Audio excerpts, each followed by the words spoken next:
큰일 날 뻔했다. 쓸데없는 게 담길 뻔했네요. 그죠? 자, 다시 한번 설명드립니다. 자, 지금 시간 지연에 관해서 다시 한번 설명합니다. 자, 특수상대성 이론에서 분명히 광속은 안 변한다고 그랬어요. 알겠죠? 그러니까 요거 안 변합니다. 아시겠죠? 안 변합니다.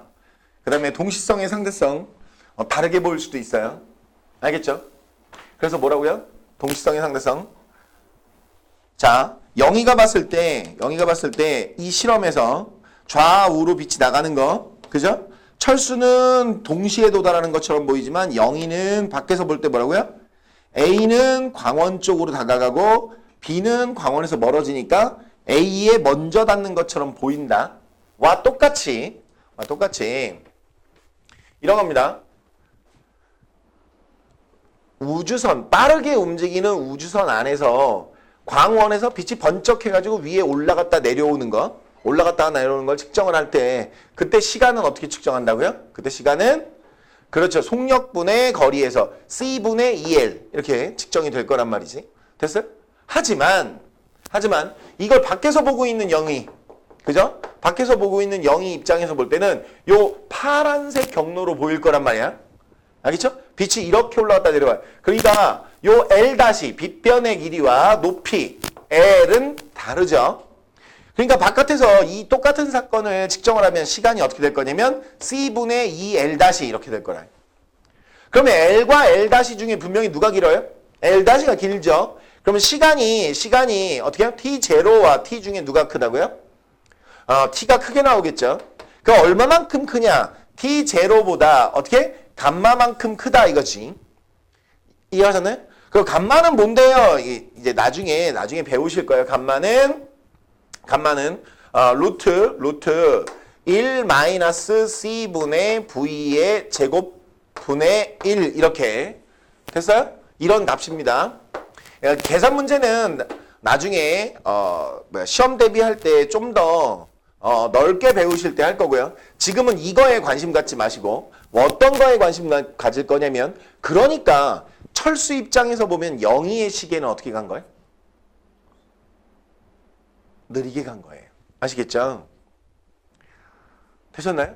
이걸 우리가 시간 지연 또는 시간 팽창 이렇게 얘기합니다. 즉 시간의 상대성이에요. 상대성 이론이란 이게 상대성 이론, 시간의 상대성 이렇게 얘기합니다. 되셨나요? 분명히 정지되어 있는 관찰자에게 전혀 다르게 측정될 것이다. 즉 측정 시간은 무조건 고유 시간보다 길게 측정이 될 거다. 되셨나요? 여기 주목. 그러면 빛을 쐈다 받는 거 있잖아요. 그거를 얘가 여기다가 실험 장치를 해놓고 똑같은 일을 하면 영희의 시간이 고유 시간이 되고 철수의 시간은 뭐가 되죠? 철수의 시간은 측정 시간이 되죠? 그랬을 때는 어떻게 될까요? 그랬을 때는 그렇죠. 이쪽이 그대로고 이쪽이 느려지는 거예요. 그러니까 무조건 뭐야? 사건과 같은 좌표계에 있는 시간은 고유 시간이고요. 측정 시간은 어떻게 한다고요? 위치와 상관없어. 누가 움직이느냐와 상관없단 말이야. 측정 시간은 어떻게 한다고요? 측정하는 애가 무조건 길어진단 말이지. 알겠죠? 그러니까 고유 시간보다 언제나 뭐가 길다고요? 측정 시간이 길다 이거지. 이해하셨나요? 오케이. 요렇게까지만 공부해 두는 게 뭐야? 신상에 일 없습니다. 제가 가르쳐본 경험상 요 정도만 인지하고 나중에 문제를 대하는 게 훨씬 더 낫습니다. 알겠죠? 자, 그 다음에 길이 수축에 관해서 설명하겠습니다. 길이 수축. 길이 수축이란 뭐냐? 세 번째 길이 수축. 자, 우리 어디 가볼까요? 뭐 지구에서 목성 가볼까요? 네, 지구에서 목성 가봅시다. 지구에서 목성을 가보겠습니다. 토성 가자, 토성. 토성이 예쁘게 생겼잖아요, 이렇게. 그죠? 토성 가보자, 토성. 오케이? 자, 우주선으로 갑니다. 우주선으로 이렇게. 야, 갈 수 있으면 좋겠다, 그죠? 인간이 지금 지구 바깥으로 제일 멀리 가본 데가 어디게요? 달이에요, 달. 인간이 제일 멀리 가본 데가 달이에요. 그죠? 알겠죠? 관측선, 무인 우주선은 어디까지 갔어요? 지금 태양계 벗어나고 있죠? 네. 하지만 인간이 가본 건 달이 전부예요. 근데 간다고 치자고. 아시겠죠? 간다고 치자고. 자, 갑니다. 그러면 이런 거야. 그러면 지구에서, 그러니까 바깥에서 뭐 달에 있는 달기지에서 보면, 달기지에 있는 사람이 보면 이런 거예요. 지구에서부터 토성까지의 거리를 L0, 이게 정지거리죠. 지금 현재 L0라는 정지거리가 있어요. 오케이? 고유 길이 또는 정지거리. 정지거리가 있어요. 고유 길이가 있어요. 그럼 고유 길이가 있으면 어떻게 한다고요? 고유 길이가 있으면 이거는 되게 간단합니다. 이건 되게 간단하게 그냥 어떻게 한다고요? 되게 간단하게 측정만 하면 끝나요. 아시겠죠? 되셨나요? 되시죠, 안 되시죠? 그러면 거리는 어떻게 구하죠? 아까 거속시니까 거리는 속력 곱하기 시간 하시면 됩니다. 됐죠? 그러니까 L0는 뭐예요? 속력 곱하기 시간 t 이렇게 하시면 돼요. 되셨나요? 오케이. 그런데 이 똑같은 거리를 얘는 어떻게 가게? 얘는 L은 어떻게 해요? 이게 어떻게 가요? V 곱하기 T0로 측정될 거 아니야? 그죠? 자, 갑니다. T0하고 T 중에 누가 크다고요? T가 크죠? 여기 있잖아요. 그죠? 자, L과 L0 중에 누가 길까요? L0가 길죠? 됐죠? 자, 고유 시간은 가장 짧은 시간이잖아? 맞죠? 맞죠? 네, 고유 길이는 그렇지 않아요. 즉, 측정 길이가 언제나 뭐라고요? 짧아요. 알겠죠? 되셨나요? 그래서 이제 고유 길이에 관한 설명을 하나 기억하셔야 됩니다. 고유 길이란 정지해 있는 상태에서 잰 거리. 다시 정지해 있는 상태에서 잰 거리 뭐라 그런다고요? 고유 길이. 됐죠? 자, 움직이는 관측자가 잰 거리를 뭐라고 한다고요? L이라고 하는 거예요. 정지해 있는 관측자가 잰 거리는 뭐라고요? L0고요. 이해가셨죠? 됐어요? 오케이. 자, 그러면 운동하는 관측자가 잰 길이는 어떤 일이 벌어지죠? 수축하게 됩니다. 이해하셨나요? 운동하는 관측자가 잰 길이는 수축하게 됩니다. 이해하셨어요? 자, 이것 때문에 일어나는 현상이 있어요. 다시. 이거에 증거가 있어요. 길이 수축의 증거. 길이 수축의 증거가 뭐냐면 이렇게 지구가 있는데 지구로부터 약 한 100km 정도 떨어져 있는 곳에 뮤온이라는 게 생겼어요. 혹시 뮤온이 뭔지 기억나요? 뮤온? 통과해서 배우는데 뮤온? 전자 뮤온 타우 할 때 그 뮤온. 즉 뭐야? 경입자. 얘는 라이프타임, 생명이 되게 짧아요. 아시겠죠? 그런데 이 거리가 예를 들어 10km다 그러면 10km를 얘 운동 속도로 날라오려면 어떻게 한다고요? 날라오려면 그 전에 얘가 소멸합니다. 아시겠죠? 그러니까 당연히 지표면에서 이 뮤온을 관측할 수 없을 거라고 생각했는데 지표면에서 관측한 사람이 나옵니다. 그래서 내가 관측을 했다고 그러니까 사람들이 안 믿었단 말이야. 알겠죠? 그런데 실제로 관측되는 게 맞다 이거지. 뭐야? 특수상대성 이론의 증거다 이거. 됐어요? 첫 번째, 누구 입장에서 보면 지상에 있는 관측자가 보면 얘가 여기서부터 여기까지 오는데 시간이 몇 초 그러면 없어져야 되는데 얘가 실제로 어떻게 해? 내 시계가 어떻게 해? 내 시계가 시간이 길어진단 말이야. 그지? 맞아. 내 시계보다 얘가 시간이 길어진다고. 그러니까 시간이 길어지니까 뭐야? 자기 수명 안에 어디에 도달해 버린다고? 자기 수명 안에 지면에 도달해 버린다 이거지. 관측자가 볼 때는. 이해하셨나요? 두 번째. 여러분들이 아주 작아져서 뮤온에 타고 있다고 생각해 봐. 알겠죠? 그러니까 뮤온의 입장에서 보면 이런 거야. 지상에 있는 애가 자기 자리까지 10km래. 이렇게 알려줬어. 나는 가면서 측정하니까 뭐라고? 에이 8km밖에 안 되는데 뭐 나 아직 살아있지롱 이런 거예요. 이해하세요? 다시 뮤온 입장에서 보면 뮤온이 이제 움직이는 물체잖아요. 그죠? 움직이는 관측자에겐 길이가 짧아집니다. 아시겠죠?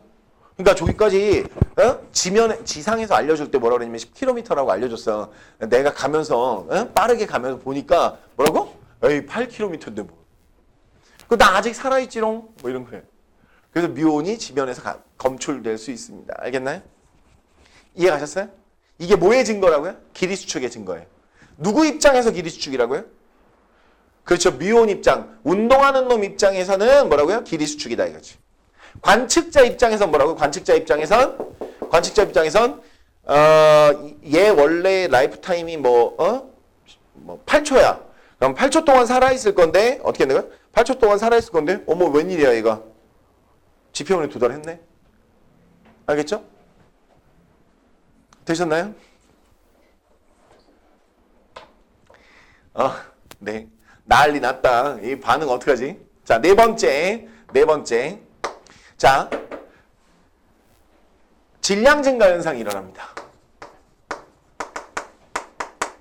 질량 증가라는 건 뭐냐면 M은 운동하는 물체의 질량은 정지하고 있는 물체의 질량보다 얼마만큼 크다고요? 감마만큼 큽니다. 되셨나요? 됐어요? 이게 무슨 얘기냐면 정지하고 있을 때가 질량이 제일 작아. 얘가 움직이기 시작하면 뭐라고? 움직이기 시작하면 상대론적 질량인데 그죠? 움직이기 시작하면 무거워져요. 자 봐요. 그러니까 어떤 애가 빨라지기 시작합니다. 막 엄청나게 빨라져요. 빨라져서 빛의 속도에 가까워지면 질량이 무지막지하게 늘어납니다. 아시겠죠? 됐어요? 다시 질량이 무지막지하게 늘어납니다. 무지막지하게 늘어난 질량이기 때문에 거기다가 우리가 웬간한 에너지를 주면 빨라지지 않아요. 알겠죠? 따라서 무한대로 무거워진 애한테 광속에 도달하라고 무한대의 에너지를 줘봐야 도달할까요? 안 도달할까요? 안 도달하는 게 정상이란 말이에요. 그럼 다른 말로 얘기하면 최대치가 뭐야? 이거저거 다 제끼고 최대치가 뭐라고? 광속일 거라고. 그죠? 따라서 빛의 속도보다 빠른 물질이 있어요? 없어요? 없다 이거지. 뭘 가지고 있다면? 질량을 가지고 있다면. 아시겠죠? 이게 상대론적 질량 증가입니다. 그래서 질량과 에너지는 무슨 관계다? 동등하다. 질량 에너지 동등성이 여기서 나와요. 알겠죠? 그래서 우리가 핵분열 반응, 핵융합 반응에서의 에너지는 얼마만큼 나온다 그래? 델타 MC 스퀘어만큼 나온다. 그죠? 이걸 뭐라고 한다고 그랬죠? 통과해서 질량 에너지 등가 원리 또는 질량 에너지 동등성 이렇게 얘기합니다. 알겠죠? 자, 무엇이 에너지다? 질량 결손이 에너지다. 알겠죠? 그래서 질량 결손이 에너지다라는 이야기를 할 수 있게 됩니다. 되셨나요? 질량 결손이 에너지다. 됐나요? 네, 여기까지가 특성대성 이론이에요. 한번 우리 잘 체크해 볼까요? 자, 갑니다. 특성대성 이론의 첫 번째 가정 뭐라고요? 광속은 안 변합니다. 두 번째 가정 뭐라고요?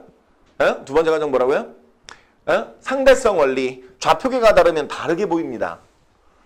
같은 사건인데 좌표계가 다르면 다르게 볼 수 있습니다. 하지만 물리적 법칙은 똑같이 설명될 수 있습니다.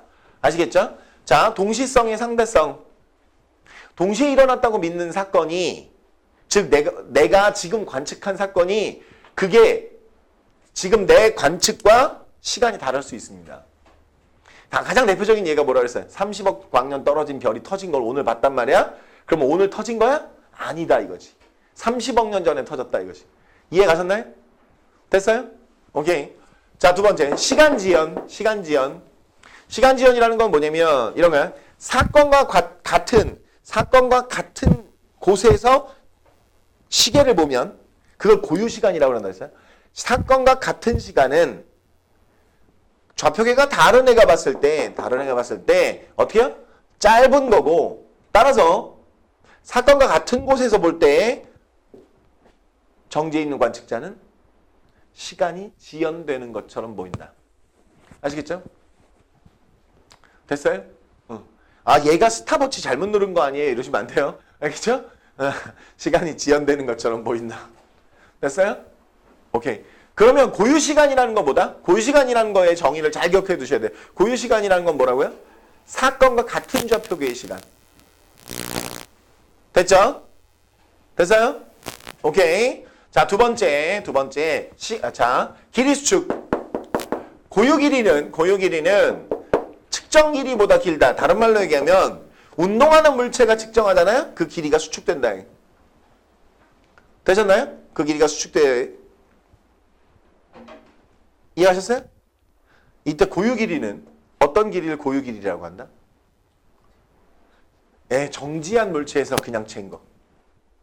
정지한 상태에서 재놓은 거. 근데 그걸 운동하면서 재면 뭐라고? 짧게 느껴진다 이거지. 오케이? 짧게 느껴진다. 세 번째, 질량 증가. 정지하고 있을 때 질량이 제일 작고요. 운동하기 시작하면 뭐라고요?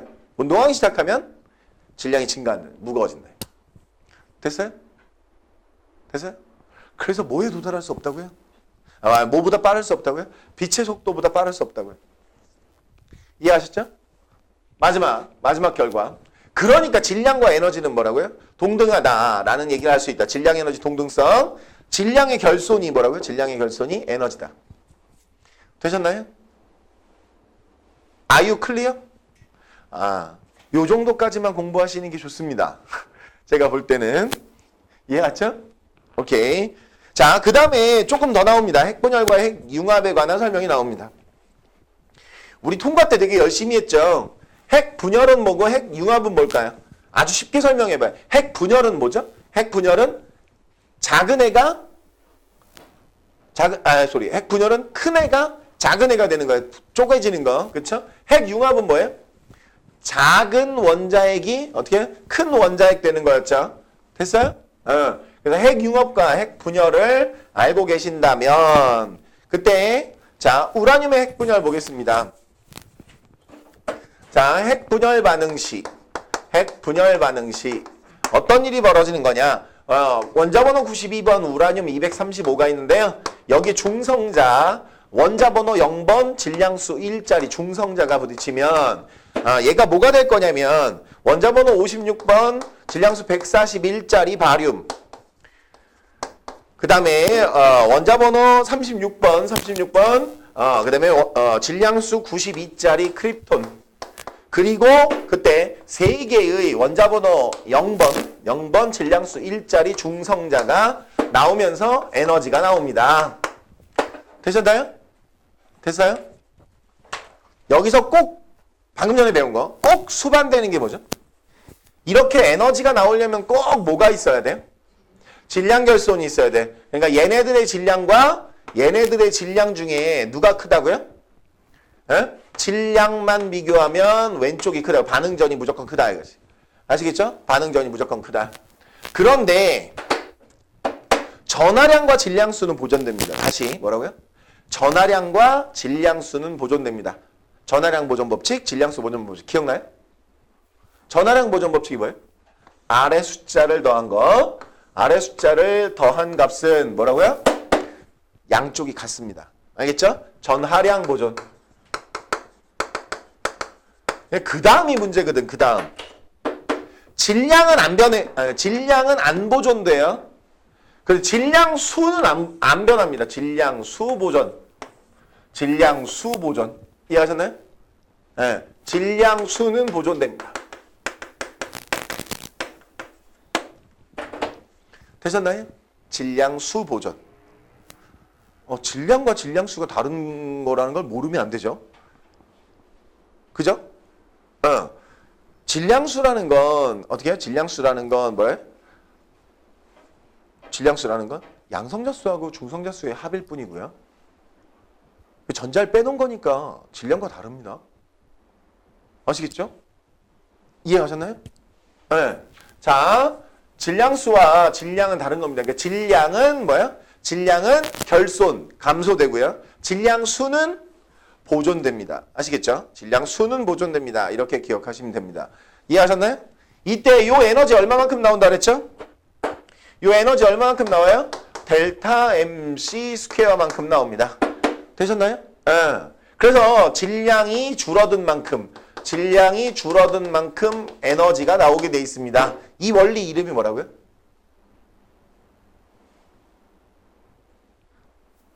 이 원리 이름 뭐라고요? 질량 에너지 등가 원리. 서수형 대비는 때려 죽여도 안 할 거니?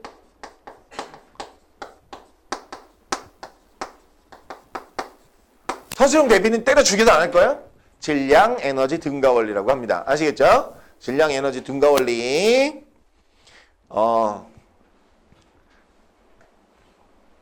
오늘만 이걸 4번 정도 내가 얘기하는 것 같은데 어떻게 한 명도 대답을 못하죠? 질량 에너지 등가 원리. 이해했어요? 자, 평상시에 서술형에 대한 생각을 하면서 깊게 공부할 생각을 안 하고 시험 대비 기간에만 서술형 문제 풀자, 서술형 대비하자 그래봐야 서술형 대비 안 됩니다. 아시겠죠? 네. 자, 갑니다. 핵융합 반응. 핵융합 반응 중에 제일 유명한 거 뭐예요? 태양이죠, 태양. 그죠? 수소핵융합 반응. 그렇죠. 태양에서 일어나는 수소핵융합 반응.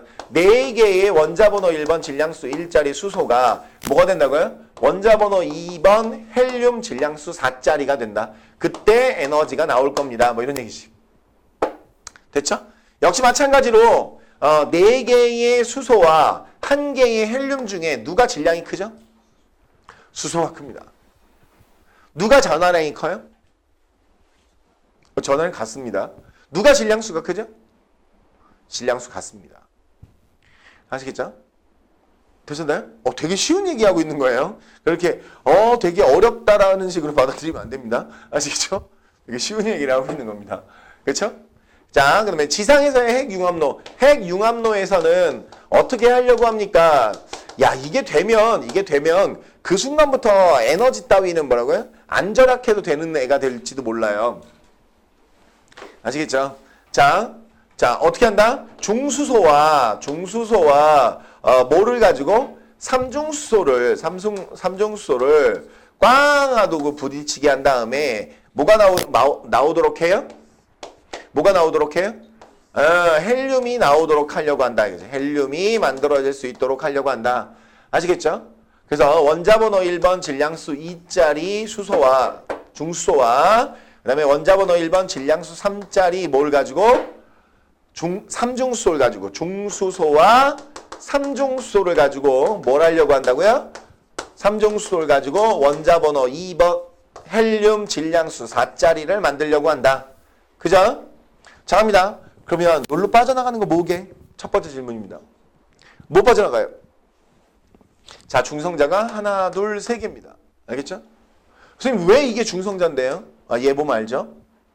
원자번호 1번 질량수 3. 됐죠? 오케이. 됐어요? 그러니까 뭐가 빠져나가야 된다고요? 중성자 하나가 빠져나가야 됩니다. 이게 어디서 하려고 하는? 핵융합로에서 하려고 하는 뭐라고요? 핵융합 과정이에요. 자, 이제 써봅시다. 핵융합식으로. 어떻게 쓴다고요? 원자번호 1번 질량수 2짜리 수소 원자액이, 중수소 원자액이 원자번호 1번 질량수 3짜리 삼중수소 원자액과 합쳐져서 뭐가 되려고 한다고요? 원자번호 2번 헬륨 질량수 4짜리가 되면서 뭐 하나 내놓는다고요? 중성자를 하나 내놓습니다. 이런 소리죠. 그때 뭐 나온다고요? 그때 에너지 나옵니다. 그렇죠. 그때 에너지 나옵니다. 되셨나요? 되시오, 안 되시오? 됐어요? 오케이. 여기까지가 특수상대성 이론 파트의 마지막입니다. 아시겠죠? 오케이. 자, 숙제 있네요. 행복하다. 그죠? 우리 공부할 게 있고 숙제할 게 있고 너무 행복하지 않아요? 뒤에 나오는 수능 자료 마스터는요. 앞에 있는 내용과 크게 다르지 않아서 제가 설명해 드릴 게 그렇게 많지 않은 것 같습니다. 네, 넘어가고요. 2점 다지기, 3점 다지기 해오시면 이제 1부가 끝났습니다.